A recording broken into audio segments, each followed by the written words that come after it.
বড়দা বলল, আমিও একদিন তোমাদের মতো নাস্তিক ছিলুম। আমরা সকলে উৎসুকভাবে নিরুত্তর রইলাম, কেননা এরকম ভূমিকার আসল উদ্দেশ্য কি তা তো আমাদের জানা। শুধুমাত্র অমূল্য মুখ ভেঙে কিরম করে যেন একটা হাসল।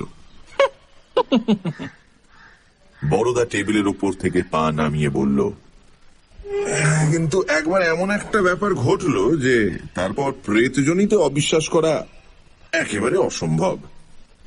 অনেকদিন আগেকার কথা, প্রায় 10 বছর হলো। সেরকম ভয়ঙ্কর অভিজ্ঞতা জীবনে কখনো হয়নি। রেলে কাঁটা পড়তে পড়তে বেঁচে গিয়েছিলাম। অমূল্য কপাল চাপড়ে বলল, আমাদের ভাগ্যই মন্দ, কাকে দোষ দেব? পাছে আবার ঝগড়া বেঁধে যায়। তাই পৃথ্বী তাড়াতাড়ি বলল, কাউকে দোষ দিতে হবে না, বড়দা তুমি আরম্ভ করে দাও। বড়দা শত্রু মিত্র সকলকে সমান অগ্রাহ্য করে অবিচলিতভাবে একটা চুরুট ধরালো। তারপর আরম্ভ করল, কিউল জংশনের মতন এমন লক্ষ্মী ছাড়া স্টেশন বোধ হয় পৃথিবীতে আর নেই। লুপ লাইন থেকে যেদিকেই যেতে চাও, কিউলে অন্তত 3টি ঘন্টা বিশ্রাম করতে হবে। সেবার বিয়ে পরীক্ষা দিয়ে মামার বাড়ি বেড়াতে যাচ্ছিলাম এলাহাবাদে। সন্ধ্যের সময় মুঙ্গের থেকে বেরিয়ে রাত 8টা নাগাদ কিউল পৌঁছানো গেল। সেখানে পশ্চিমে ট্রেন আসবে রাত 11টায়, সুতরাং অফুরন্ত সময়। আমার সঙ্গে কেবল একটা সুটকেস ছিল, সেটা কুলির জিম্মা করে দিয়ে লম্বা কাঁকড় ঢাকা প্ল্যাটফর্মের ওপর পায়চারি করতে লাগলো। ক্রমে ট্রেন বেরিয়ে গিয়ে স্টেশনটা একেবারে খালি হয়ে গেল। ঘন্টা 3 মধ্যে আর গাড়ি নেই। কিন্তু একলা শূন্য প্ল্যাটফর্মে কাহা তক পাইচারি করা যায়? ঘন্টাখানেক ঘুরে বেড়াবার পর দেখলুম কেউ কোথাও নেই। স্টেশন স্টাফও বোধ করি এই ফাঁকে একটু ঘুমিয়ে নিচ্ছে। গ্যাসের বড় বড় ল্যাম্পগুলো জনহীন প্ল্যাটফর্মে শুধু শুধু আলো ছড়াচ্ছে। আমিও এদিক ওদিক চেয়ে ফার্স্ট ক্লাস ওয়েটিং রুমে ঢুকে পড়লুম। ভাবলুম নিরিবিলি একটু ঘুমিয়ে নেওয়া যাক। হ্যাঁ, টিকিট ইন্টার ক্লাসেরই ছিল। ওয়েটিং রুমের মাঝখানে একটা বড় গোছের গোল টেবিল, তার উপর কেরোসিনের ল্যাম্প খোলাটে ভাবে জ্বলছে। টেবিলের চারপাশে 10-12খানা চেয়ার, আরামকে তারাও আছে। একটি চেয়ারে বসে একজন ভদ্রলোক ঝিমোচ্ছিলেন, আর চামড়ার হ্যান্ডব্যাগ তার সামনে টেবিলের উপর রাখা ছিল। আমি ঢুকতেই তিনি চমকে উঠে তাড়াতাড়ি ব্যাগটা নিজের কাছে টেনে নিলেন। আর কেউ যে ওয়েটিং রুমে আছে তা আমি প্রত্যাশা করিনি। অনধিকার প্রবেশের সংকোচ দমন করে একটা চেয়ার টেনে বসলুম। ভদ্রলোক মিটমিট করে আমার দিকে তাকাতে লাগলেন। বয়স্ক লোক, মুখে দাঁড়িয়ে আছে, ওস্তাগরের তৈরি ঝলঝলে কোট প্যান্টালুন পরা, কিন্তু তবু বাঙালি বলে সন্দেহ হলো।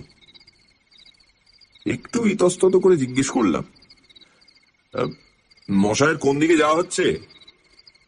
ভদ্রলোক ব্যাগটি তুলে নিজের কোলের উপর রাখলেন। এমন সন্দেহের চোখে আমার দিকে চাইলেন যেন তার ওই ব্যাগটি চুরি করবার জন্যই আমি ওখানে ঢুকেছি।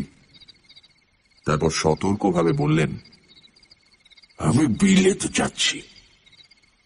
কিছুক্ষণ অবাক হয়ে চেয়ে থেকে বললুম, হ্যাঁ? তিনি আবার বললেন, বিলেত যাচ্ছি। আর আপনি? লজ্জিতভাবে বললুম, আমি এই কাছেই এলাহাবাদ যাচ্ছি। এলাহাবাদ?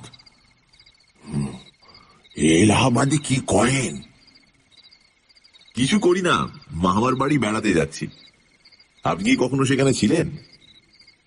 তার সতর্ক সাবধান ভাব অনেকটা কেটে গেল।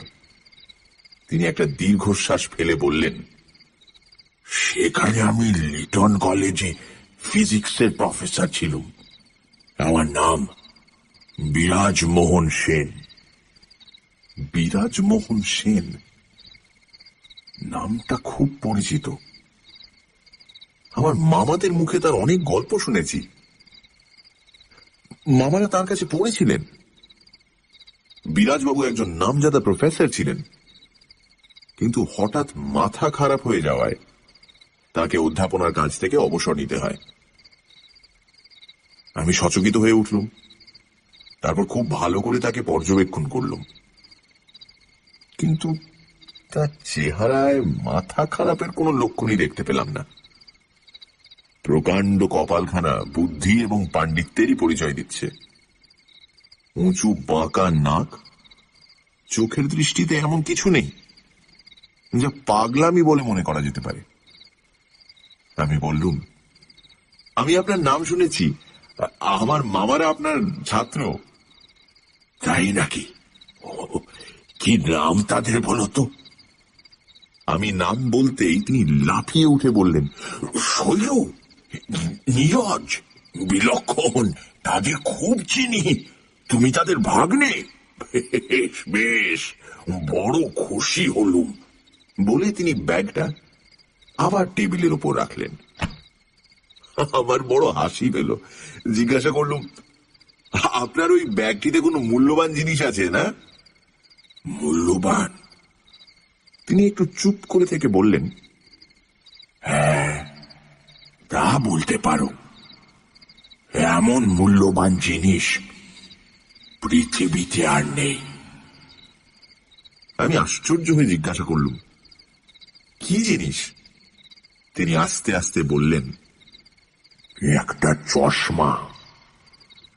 বিলেতে নিয়ে যাচ্ছি স্যার অলিভার লজকে দেখাবো বলে। আরো আশ্চর্য হয়ে গেলুম। বললুম, চশমা স্যার অলিভার লজকে দেখাবেন? কিসের চশমা? তিনি উত্তর দিতে গিয়ে থেমে গেলেন, মাথা নিচু করে বসে রইলেন। তারপর হঠাৎ মুখ তুলে জিজ্ঞাসা করলেন, তুমি ভূত বিশ্বাস করো? ভূত? হ্যাঁ, প্রেত জনি। মনে হলো মাথা খারাপের কথাটা হয়তো নেহাত মিথ্যে নয়, নইলে আপাত দৃষ্টিতে এমন একজন বিজ্ঞ লোক আবল তাবল কথা কয় কেন? বললাম, যা চোখে দেখা যায় না তা বিশ্বাস করি না। তিনি একটু হাসলেন। যা চোখে দেখা যায় না তাই যদি অবিশ্বাস করো, তাহলে তো পৃথিবীর অধিকাংশ জিনিসই অবিশ্বাস করতে হয়। এক বিন্দু জলে লক্ষ কোটি বীজাণু আছে, সে কি চোখে দেখা যায়? মাইক্রোস্কোপ দিয়ে দেখতে হয়। এক্স রে দিয়ে জ্যান্ত মানুষের শরীরের গোটা কঙ্কালটা দেখা যায়। সাদা চোখে কি দেখতে পাও? আমি বললুম, তা পাই না বটে, কিন্তু ভূত যে মাইক্রোস্কোপ কিংবা এক্স রে দিয়েও দেখা যায় না। তিনি আবার হাসলেন, গূঢ় রহস্যময় হাসি। তারপর বললেন,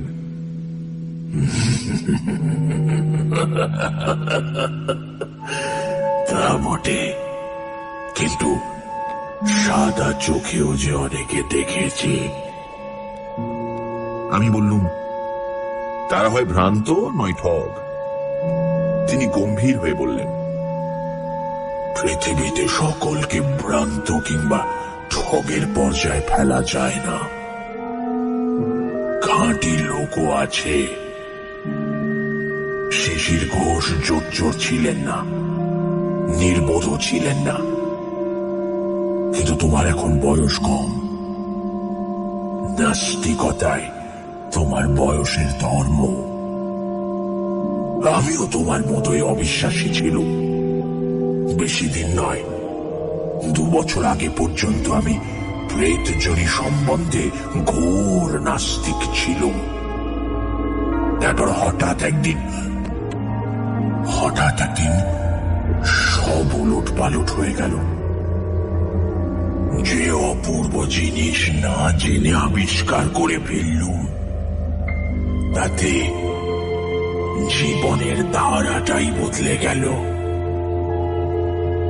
কি আবিষ্কার করলেন? তিনি কিছুক্ষণ স্থির থেকে বললেন, একটা চশমা, বাইনকুলারের লেন্সও বলতে পারো। আমি উত্তেজিত হয়ে বললুম, সেই চশমা কি আপনার ব্যাগে রয়েছে?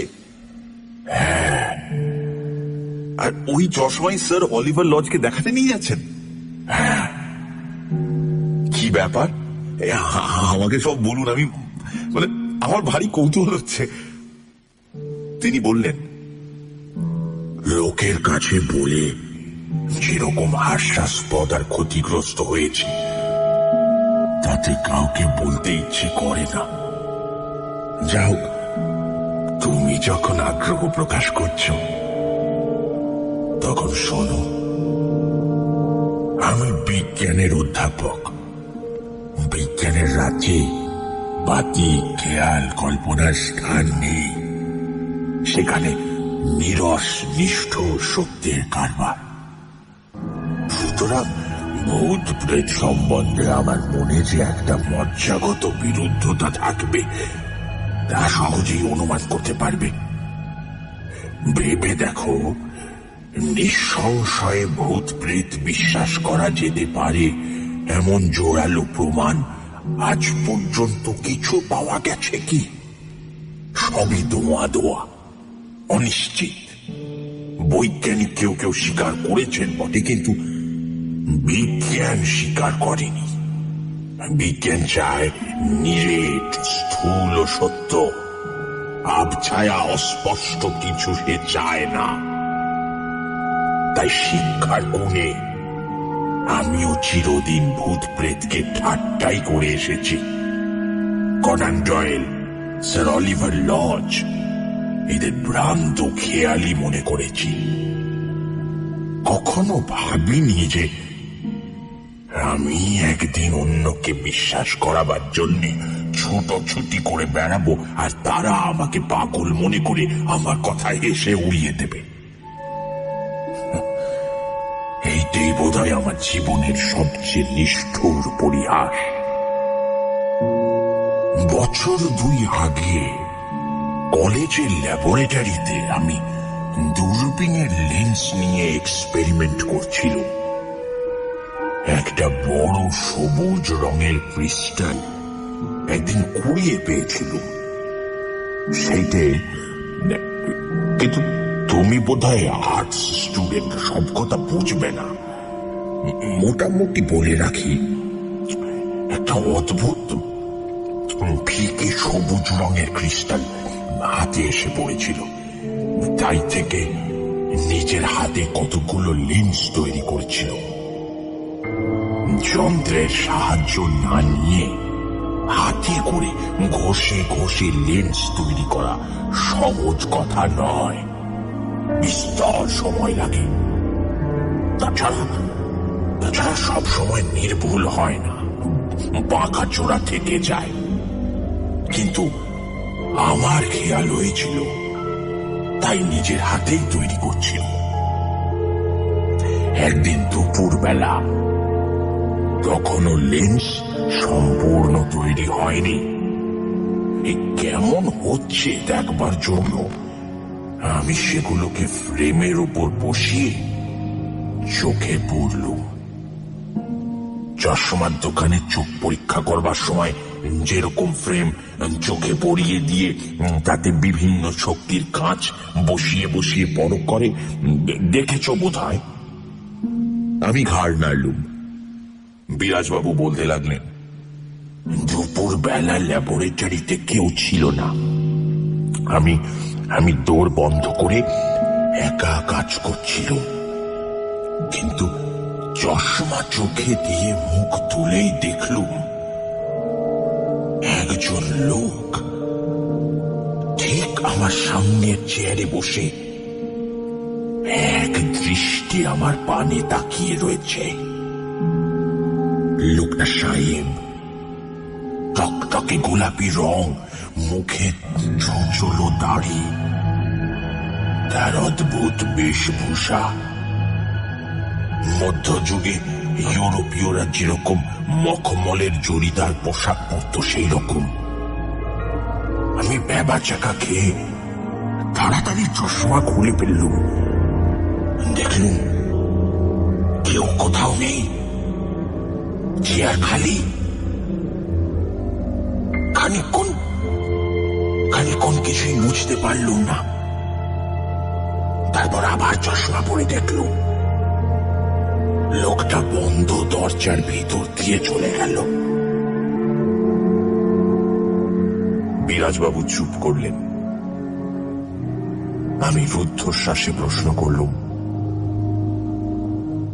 তারপর? বিরাজবাবু বললেন, এমনই অভাবনীয় এই ঘটনা যে ব্যাপারটা ভালো করে হজম করতেই কয়েকদিন কেটে গেল। শেষে বুঝলুম ভুল নয়, সত্যি অজ্ঞাত সারে একটা অপূর্ব জিনিস আবিষ্কার করে ফেলেছি, যার সাহায্যে সূক্ষ্ম দেহ প্রত্যক্ষ করা যায়।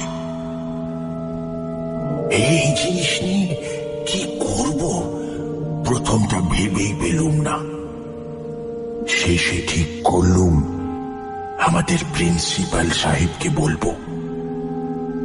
তার কাছে গেলুম, একটু উত্তেজিত ভাবেই আমার আবিষ্কারের কথা বললুম। তিনি আমার দিকে কিছুক্ষণ চেয়ে থেকে বললেন, সেন, আপনার শরীরটা খারাপ হয়েছে। আপনি কিছুদিন ছুটি নিয়ে বিশ্রাম করুন। যান। নিরাশ হয়ে তার কাছ থেকে ফিরে এলুম। তারপর প্রফেসরদের মধ্যে আমার অন্তরঙ্গ যারা ছিলেন তাদের বললুম। তারাও আমাকে ছুটি নিয়ে বিশ্রাম করবার উপদেশ দিলেন। আশ্চর্য আমাদের দেশের লোকের মনোভাব। কেউ একবার জিনিসটা দেখতে চাইলেন না, একবার বললেন না, দেখি আপনার কথা সত্যি কি মিথ্যে। মরিয়া হয়ে আমি ইউনিভার্সিটির ভাইস চ্যান্সেলরকে এক দরখাস্ত করলুম।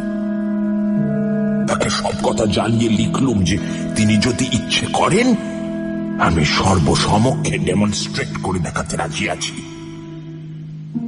হপ্তা খানেক পরে আমার চিঠির জবাব এলো। ইতিমধ্যে বোধহয় আমার পাগলামির কানাঘুষো চারিদিকে ছড়িয়ে পড়েছিল। ভাইস চ্যান্সেলর সাহেব বিনীতভাবে আমাকে জানিয়েছেন যে আমি যদি কাজ থেকে অবসর গ্রহণ করবার দরখাস্ত করি তাহলে তৎক্ষণাৎ আমার দরখাস্ত মঞ্জুর হবে। রাগের মাথায় কাজ ছেড়ে দিলুম। তারপর সারা ভারতবর্ষে যত বিজ্ঞ সুধী আছেন সকলের দৌড়ে দৌড়ে চশমা নিয়ে ঘুরে বেরিয়েছি। এমন সব লোকের কাছে গিয়েছি যাদের পৃথিবী জোড়া নাম, কিন্তু সকলের কাছে এক উত্তর পেয়েছি। কেউ হেসেছেন, কেউ তাড়িয়ে দিয়েছেন, কেউ বলেছেন সময় নেই। কিন্তু আমার কথাটা সত্যি কি মিথ্যে তা যাচাই করে দেখবার কৌতূহল কারোর হলো না। যখন দেখলুম এদেশে এই মহামূল্য আবিষ্কারের মর্ম কেউ বুঝবে না, তখন স্থির করলুম বিলেত যাব। সেখানে অন্তত একজন লোক আছেন যিনি প্রকৃত তত্ত্বান্বেষী, যিনি আমার কথা না শুনে আমাকে ফিরিয়ে দেবেন না। ইতিমধ্যে এক অদ্ভুত ব্যাপার ঘটতে আরম্ভ করেছিল। বললে বিশ্বাস করবে না, চশমার ওপর নানা রকম অলৌকিক উৎপাত হতে শুরু করেছিল। প্রেত লোকের জবনিকা মানুষের চোখ থেকে সরে যায়। এটা বোধহয় তাদের অভিপ্রেত নয়। তাই রোজ রোজ চশমাটার উপর নতুন নতুন দুর্ঘটনা ঘটতে লাগলো। কখনো অকারণে হাত থেকে পড়ে যায়, কখনো ট্রেনে ব্যাগ শুদ্ধ হারিয়ে যায়, কখনো চোরে চুরি করতে আসলে এই ধরনের ব্যাপার। যখনই চশমা চোখে দিই দেখি ওরা আমাকে ভয় দেখাচ্ছে, চশমাটা ভেঙে ফেলবার ইঙ্গিত করছে।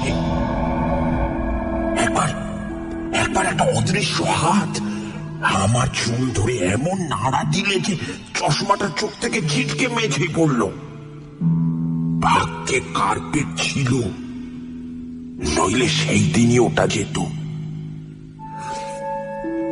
যাই হোক, অনেক কষ্টে অনেক যত্নে এখনো পর্যন্ত তাকে অটুট রেখেছি। আমি জানি না শেষ পর্যন্ত স্যার অলিভার লজের কাছে নিয়ে যেতে পারবো কিনা। এ হচ্ছে যাকে বলে একটা ফ্রিক। এর অবিকল নকল কখনো তৈরি হবে না। ভদ্রলোকের অত্যাশ্চর্য কথাগুলো আমার বদ্ধ মূল অবিশ্বাসের গোড়ায় যেন প্রবল নাড়া দিয়ে গেল। আমি কিছুক্ষণ চুপ করে থেকে জিজ্ঞাসা করলুম, আচ্ছা, এই চশমা যে কেউ চোখে দিলেই ভূত দেখতে পাবে? হ্যাঁ, নিশ্চয়ই পাবে, যদিও সে পরীক্ষা করবার সুযোগ আজ পর্যন্ত পাইনি। আমি নিজে যতবার পড়েছি ততবারই দেখেছি।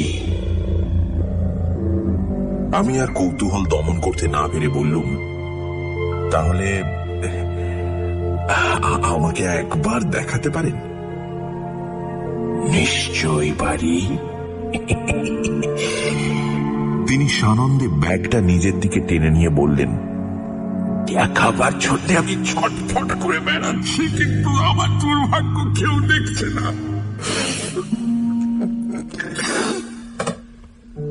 ব্যাগ খুলে তিনি সযত্নে একটি তুলোয় মোড়া চামড়ার কেস বার করলেন। তারপর অতি সন্তর্পণে কেসটি খুললেন। কেসের মধ্যে একটি মজবুত গোছের চশমা। ঠিক চশমা নয়, আজকাল একরকম বাইনকুলার চশমা বেরিয়েছে, অনেকটা সেই রকম দেখতে। সামনে কতকগুলো সবুজ কাঁচ লাগানো, তার আশেপাশে পেতলের স্ক্রু, টর্টয়েস শেলের মোটা মোটা আর্ম।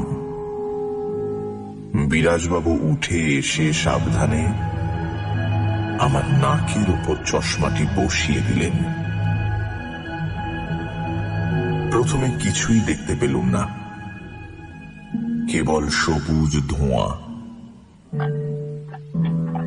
বিরাজবাবু স্ক্রু ঘোরাতে ঘোরাতে কম্পিত স্বরে বললেন, কিছু দেখতে পাচ্ছ? এবার ক্রমশ চোখের দৃষ্টি পরিষ্কার হতে লাগলো। মনে হলো যেন ধোঁয়া আস্তে আস্তে মিলিয়ে যাচ্ছে। তারপর বায়োস্কোপের ছবির মতো স্পষ্ট জিনিস দেখতে পেলুম। ঘরে কেরোসিনের যে ল্যাম্পটা জ্বলছিল তাতে সামান্য আলো হচ্ছিল, কিন্তু চশমার ভেতর দিয়ে দেখলুম আলো ঢের বেশি, উজ্জ্বল অথচ মোলায়েম। সেরকম অলৌকিক আলো কখনো দেখিনি। কোথা থেকে আসছে বোঝা যায় না, অথচ সর্বত্র সমানভাবে পড়েছে। কোথাও ছায়া নেই। আশ্চর্য আলো। এইটাই বোধহয় প্রেত লোকের দীপ্তি। কিন্তু আলোর কথা থাক, সেই আলোতে যা দেখলুম তা ভয়াবহ কিছু না হলেও হৃৎপিণ্ডটা একবার ডিগবাজি খেয়ে কিছুক্ষণের জন্য নিস্তব্ধ হয়ে গেল। দেখলুম টেবিল ঘিরে প্রত্যেক চেয়ারে একটি করে লোক বসে আছেন। তাদের পেছনে মাথার পর মাথা, ঘরের মধ্যে তিল ফেলবার জায়গা নেই, আর সবাই তীব্র নির্নিমেষ চোখে আমার দিকে তাকিয়ে রয়েছেন। বিরাজবাবু জিজ্ঞেস করলেন, দেখতে পাচ্ছ? গলা দিয়ে আওয়াজ বেরোলো না, তাই উত্তর দেওয়া হলো না। ডান দিকে মাথা ফিরিয়ে দেখি আমার গা ঘেঁষে একটি প্রেত দাঁড়িয়ে মুখের দিকে কটমট করে তাকিয়ে আছেন। বাঁ দিকে তাকিয়ে দেখি ঠিক তাই। আমার মাথার চুলগুলো সজারুর কাঁটার মতো খাড়া হয়ে উঠল। হৃৎপিণ্ডটা আবার সচল হয়ে গলার কাছে ধড়াস ধড়াস করতে লাগলো। এদের যে কত রকম চেহারা তা বর্ণনা করা যায় না। সাহেব আছেন, চীনাম্যান আছেন, ভারতীয় লোক আছেন, আবার নিকশ কান্তি নিগ্রো রয়েছেন। কোনো ভেদ জ্ঞান নেই। একজন রোগা পৈতেধারী ব্রাহ্মণ এবং একটি পালক দেওয়া টুপি পরা 16 শতাব্দীর সাহেব পাশাপাশি বসে রয়েছেন দেখলুম। সকলেরই চোখ আমার উপর। ভাবে মনে হলো কেউই আমার প্রতি সন্তুষ্ট নন, যেন দাবি জন্মাবার আগেই আমি তাদের রাজ্যে ঢুকেছি বলে তারা আমার উপর ভয়ঙ্কর ছুটেছেন। ক্রমে তাদের মধ্যে একটা আলোচনা শুরু হলো দেখলুম। কানে কিছুই শুনতে পেলুম না, কিন্তু মুখ আর হাত নাড়া দেখে আন্দাজ হলো যে খুব উত্তেজিত ভাবে তর্ক চলছে, এবং আমি যে এই তর্কের লক্ষ্য বস্তু তাতেও সন্দেহ রইল না। শেষে সেই পৈতে পড়া রোগা ব্যক্তিটি আমার দিকে ফিরে আঙুল দেখিয়ে খুব তীব্রভাবে কি বলতে আরম্ভ করলেন, কিন্তু কোনো ফল হলো না। তিনি কি বললেন আমি তার এক বর্ণ শুনতে পেলুম না। অনেকক্ষণ বক্তৃতা দেবার পর তিনি টেবিলের উপর একটা নিঃশব্দ চপেটাঘাত করে চুপ করলেন। তখন আবার তাদের মধ্যে তুমুল তর্ক আরম্ভ হলো। এই সমস্ত ব্যাপার দেখতে দেখতে আমার মনের অবস্থাটা কিরকম হয়েছিল সে সম্বন্ধে বিশদভাবে কিচ্ছু বলিনি, বলবার দরকারও নেই। তোমরা সহজেই আন্দাজ করে নিতে পারবে চশমার ভেতর দিয়েই যে এই ভূতের রাজ্য দেখতে পাচ্ছি, চশমা খুলে ফেললে আর দেখতে পাবো না, এ কথা একদম ভুলে গিয়েছিলাম। মনে হচ্ছিল সাদা চোখেই এদের দেখছি, যেন নির্জন মনুষ্যহীন একটা জায়গায় এক পাল ভূতের মধ্যে এসে পড়েছি। তারা আমাকে ঘিরে বসে আমার ভাগ্য বিচার করছে। তাদের তর্কের উত্তেজনা ক্রমেই বেড়ে উঠতে লাগলো। আমার মনে হলো আমাকে নিয়ে এরা একটা ভীষণ কাণ্ড কিছু বাঁধাবে। আমার বুদ্ধি বিবেচনা যা সামান্য অবশিষ্ট ছিল তাদের এই কাণ্ড দেখে তাও লুপ্ত হয়ে গেল। চশমাটা খুলে ফেললেই ল্যাটা চুকে যেত, কিন্তু তা না করে আমি কাঁপতে কাঁপতে উঠে দাঁড়ালো। অমনি তারাও সঙ্গে সঙ্গে উঠে দাঁড়ালো। তারপরে তারপরে যেন কি একটা ভয়ঙ্কর সংকল্প করে জ্বলন্ত দৃষ্টি মেলে আস্তে আস্তে আমার দিকে এগিয়ে আসতে লাগলো। আমি আর চুপ করে থাকতে পারলাম না, বিকট চিৎকার করে চেয়ার উল্টে ফেলে দরজার দিকে দৌড় মারল।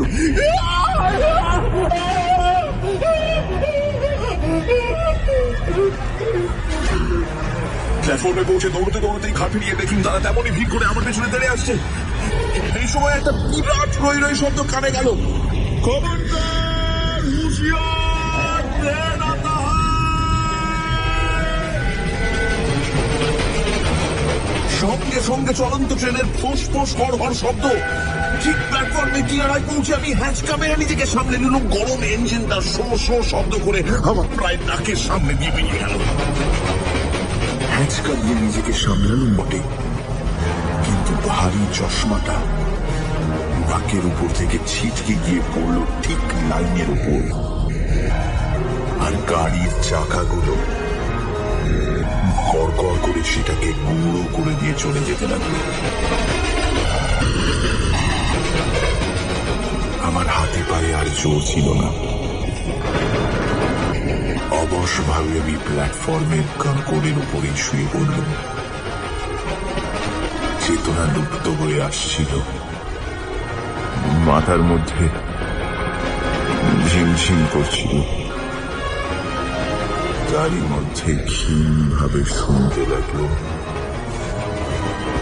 মন্দীভূত ট্রেনের চাকার আর লোহা লক্করের শব্দ।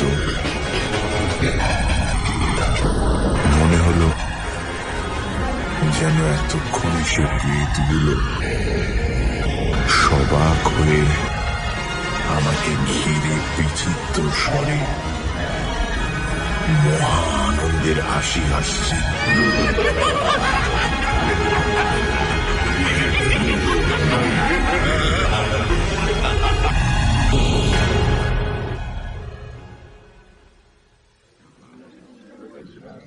মিনিট কয়েক পরে জ্ঞান ফিরে দেখলুম আমার চারিদিকে অসংখ্য লোকের ভিড় জমে গেছে, আর বিরাজবাবু পাগলের মতো আমার দুটো নড়া ধরে ঝাঁকানি দিচ্ছেন আর বলছেন, আমার চশমা কই, আমার চশমা কই, আমার চশমা।